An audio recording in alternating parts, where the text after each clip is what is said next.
Mas, irmãos, então vamos para agora o segundo vídeo, né? No primeiro vídeo dessa lição, número 6, nós estudamos a introdução, o ponto 1 e a primeira subdivisão do ponto 2. E agora nós vamos estudar o restante do ponto 2, o ponto 3 e a conclusão. Então vamos aqui para a segunda subdivisão do ponto 2, que é a Bíblia nos torna pessoas sábias. Na primeira subdivisão vimos o conceito de sabedoria. Agora vamos para a segunda subdivisão. Deus é a fonte da sabedoria. A sabedoria é um dos atributos divinos. Daniel 2:20, Romanos 16:27. Portanto, Deus é a sua fonte. Provérbios 2:6, Efésios 1:16-17. Sabedoria divina é inescrutável. O que é uma coisa inescrutável? É uma coisa incompreensível, uma coisa impenetrável.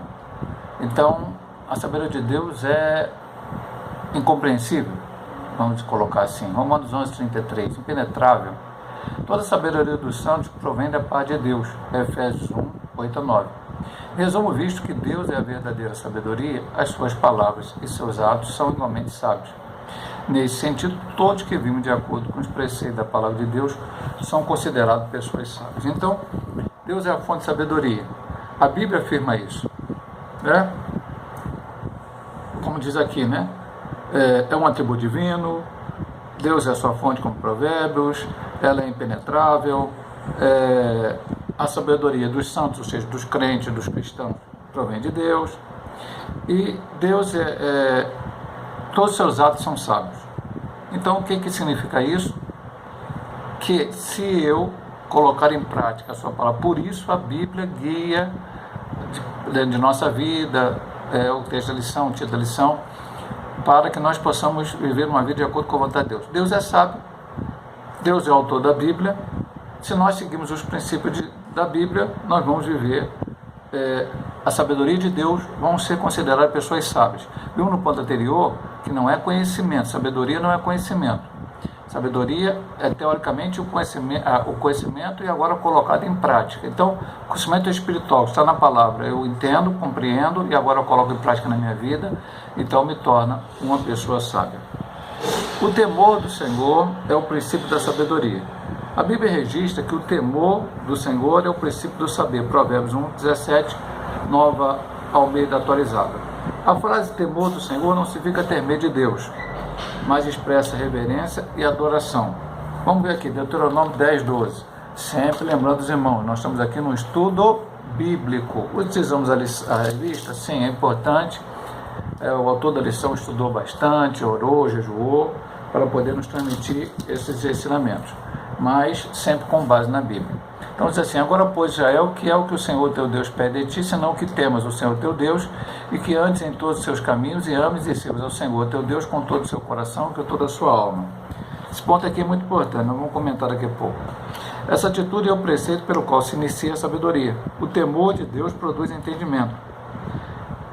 Romanos 12:1-2. Não vos conformeis com esse século, mas transformado pela iluminação do vosso entendimento, e por meio da obediência às Escrituras, os cristãos passam a viver como pessoas sábias. Foi o que acabou de ser dito no ponto 2. Em contraste, os que rejeitam o Senhor e a sua palavra permanecem na ignorância. Então, temor do Senhor é o princípio da sabedoria. O que rege a sabedoria? O que me faz chegar à sabedoria, vamos dizer assim? É o temor do Senhor. É que aí inicia realmente a sabedoria. Mas temor aqui é ter medo de Deus? Não. É ter respeito, é ter reverência, é entender que Deus nós não somos deuses, nós não chegamos nem perto de Deus, nós temos as nossas limitações e dependemos de Deus. E como que Deus se expressou para conosco? Como é que Deus se comunicou conosco? Ele sempre quis comunicar com o ser humano, desde Adão e Eva lá no paraíso e o restante de todo o relato bíblico, através da sua palavra. Então eu não posso somente ler a palavra, eu tenho que lê-la e vivê-la, como toda essa lição está dizendo. Viver a Bíblia Sagrada, viver o que ela me ensina. Ele fala aqui, reverência e adoração. O preceito pelo qual se inicia a sabedoria, o temor a Deus produz entendimento. Nós já falamos lá conhecimento e tal. E por meio da obediência às Escrituras, os cristãos passam a viver como pessoas sábias. Pratique a Bíblia. Faça o que a Bíblia mandou. e você será uma pessoa verdadeiramente sábia. Pastor, mas tem algum benefício de ser sábio? Então esse ponto 2, a Bíblia nos torna pessoas sábias. Temos o conceito da sabedoria, a fonte da sabedoria, o temor do Senhor, o princípio da sabedoria. Agora os benefícios. Quais são os benefícios que traz para a minha vida ser sábio de acordo com essa definição bíblica da lição de hoje? O salmista declara que o ato de meditar na palavra de Deus o tornou mais sábio que todos à sua volta. Salmo 119, 98 ao 100. Essa afirmação significa que ele adquiriu sabedoria ao aplicar os preceitos do Senhor na sua vida. Salomão assegura que a pessoa sábia tem muitos benefícios. Provérbios 9, 12. Dentre eles, acumula conhecimento, ganha almas, torna-se próspero, exerce domínio próprio. Em vista disso, somos advertidos a empregar os esforços a buscar a sabedoria. Então, há vários benefícios que ela nos traz. Eu vou começar com o que ele diz aqui. O salmista, lá no Salmo 119, ele diz que meditar na palavra de Deus o torna sábio. Mas o que é meditar? É ler, pastor? Não. Ler é você pegar. Você pode ler qualquer coisa. Eu posso ler um jornal, posso ler uma revista, posso ler um artigo, posso ler qualquer coisa. Meditar é ler aquilo e trazer algo para a tua vida. Então a Bíblia foi escrita exatamente para isso. Eu tenho que ler a Bíblia, olhar ela e ver o que eu estou precisando melhorar na minha vida espiritual, o que eu estou precisando fazer melhor para Deus. É isso que eu preciso retirar da Bíblia, extrair da Bíblia para ser uma pessoa sábia. E ele diz que ele vai ter vários benefícios. Salomão diz, pessoa sábia tem muito benefício, entre eles, acumula conhecimento. Conhecimento espiritual, que é o melhor conhecimento que tem. Não tem conhecimento material também? Tem, até a própria Bíblia, também a Bíblia não conta a ciência, a Bíblia não refuta a ciência, a Bíblia não conta as coisas que são ensinadas. Não, a Bíblia também é uma fonte, inclusive, de ciência. Mas o maior ensino dela é o conhecimento espiritual, o conhecimento de Deus, da salvação, da vida eterna.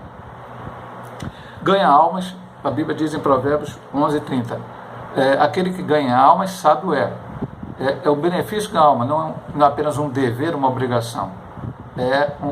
Quem sabe quer povoar o céu, quer que mais almas aceitem a Cristo como o único e eterno Salvador da sua vida, por isso ele prega a palavra. Torna-se próspero. Pastor, prosperidade material, bens financeiros, Deus pode te dar prosperidade material também, meu irmão. Nenhum problema com isso. Há muitos homens e mulheres da Bíblia foram prósperos financeiramente. Mas aqui o principal sentido é uma prosperidade espiritual. Adquirir conhecimento para que você possa. Quantas pessoas aí nós vimos no mundo que ficaram ricas porque ganharam um prêmio qualquer, numa loteria, não sei o quê, e depois desperdiçaram tudo, porque não tiveram sabedoria. Nós temos que ter sabedoria, mesmo no pouco que temos, Deus vai multiplicar, Deus vai abençoar, podemos prosperar nesse sentido. Exerce o domínio próprio, uma coisa principal no homem, domínio próprio. Precisamos estar aos pés do Senhor, querer que Deus controle a nossa vida. E a Bíblia, a sabedoria de Deus, vai nos dar esse domínio próprio. Então vamos lá. Vamos agora para o ponto 3. A Bíblia e a prudência para a vida. Ele falou de sabedoria e falou lá no início, na introdução, que ia falar sobre sabedoria e prudência. O conceito de prudência. O dicionário Wycliffe esclarece que o termo hebraico Arum é usado no sentido positivo para identificar uma pessoa sensata. Provérbios 4:8, versículo 15, versículo 18 e o 15:5. E que o objetivo grego sinetos enfatiza uma decisão inteligente. Provérbios 16:21. O dicionário Fine destaca que o substantivo grego pronesis e suas declinações denotam sabedoria prática. Lucas 1:17 e Efésios 1:8. E que sinesis sugere avaliação que precede a ação. 1 Coríntios 1:19. Em termos gerais, a prudência é a virtude que evita ações temerárias. Nesse aspecto, com cautela e bom senso, uma pessoa prudente é capaz de discernir e fazer a escolha correta. Vamos ler aqui Lucas 10:42. Lucas 10:42. Vamos ver aqui o que o Novo Testamento nos fala sobre a prudência. Lucas 10:42. Está aqui. Mas uma só é necessária. Maria escolheu a boa parte, a qual não lhe será tirada. Então Então vamos começar por atitude de Maria. Jesus foi visitar um casal não, uns irmãos, né? Maria, Marta e Lázaro, que eram seus amigos, que ele gostava muito daquela família. Aqui nesse texto não fala se Lázaro estava em casa ou não, mas estavam Marta e Maria. Quando Jesus chegou, Marta se preocupou não de uma coisa ruim. Ela queria deixar a casa toda arrumada, toda bonitinha, e servir bem a Cristo, mas Maria resolveu não preocupar com as coisas materiais. Ela resolveu se quedar aos pés do Senhor e receber o seu ensinamento em primeiro lugar. Ela foi mais prudente que Marta. Porque se eu receber o ensinamento de Deus, eu vou conseguir fazer qualquer outra coisa na minha vida com prudência. Ele diz aqui que a prudência, depois de todas essas definições que ele deu, da palavra grega, a palavra hebraica, ele diz, em termos gerais, a prudência evita tomar ações temerárias. Porque isso é sabedoria junto com o ensinamento. Prudência, não tomar decisões temerárias, em qualquer sentido da vida. E eu só consigo aprender isso através da palavra de Deus.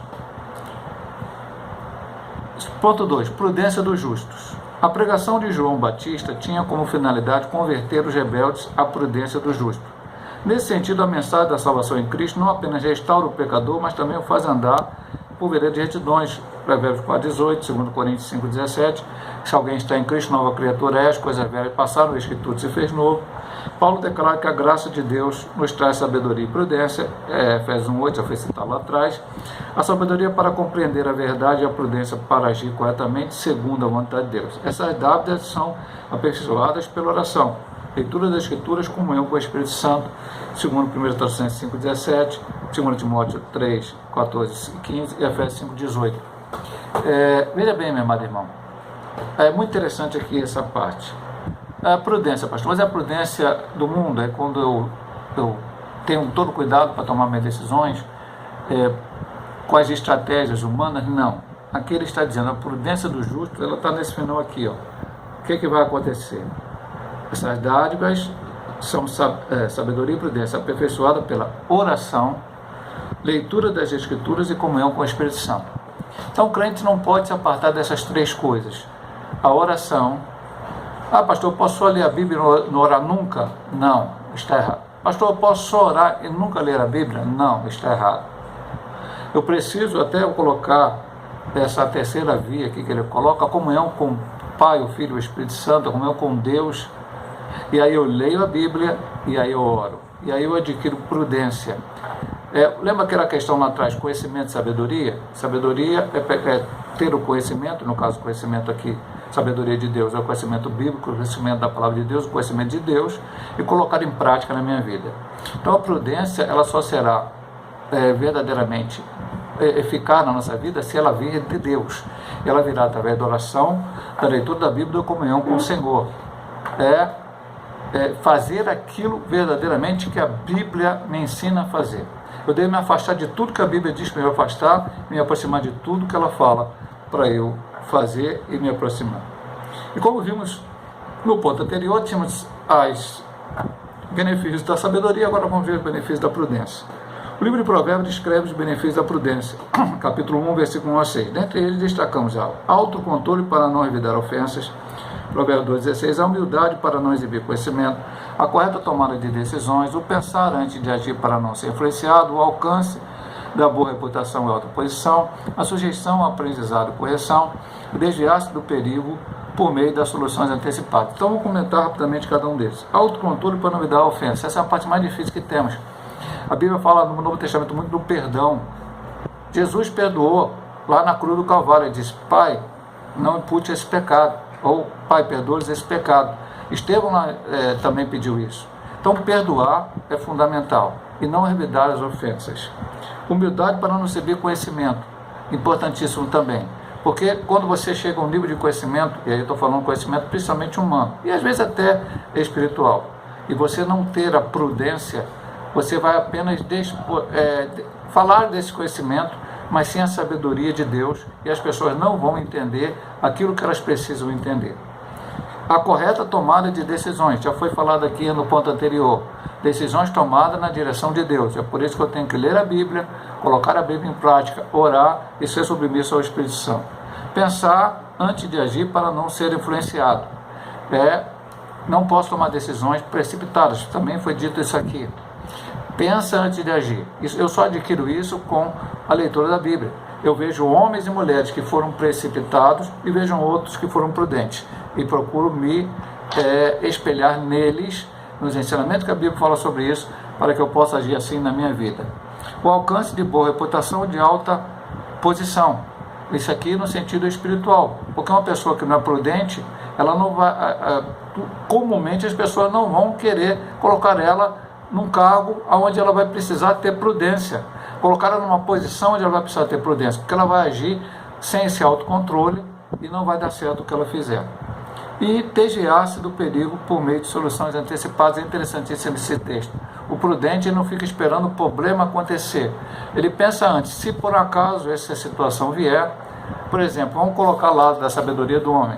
Um construiu a casa sobre a areia e outro construiu sobre a rocha.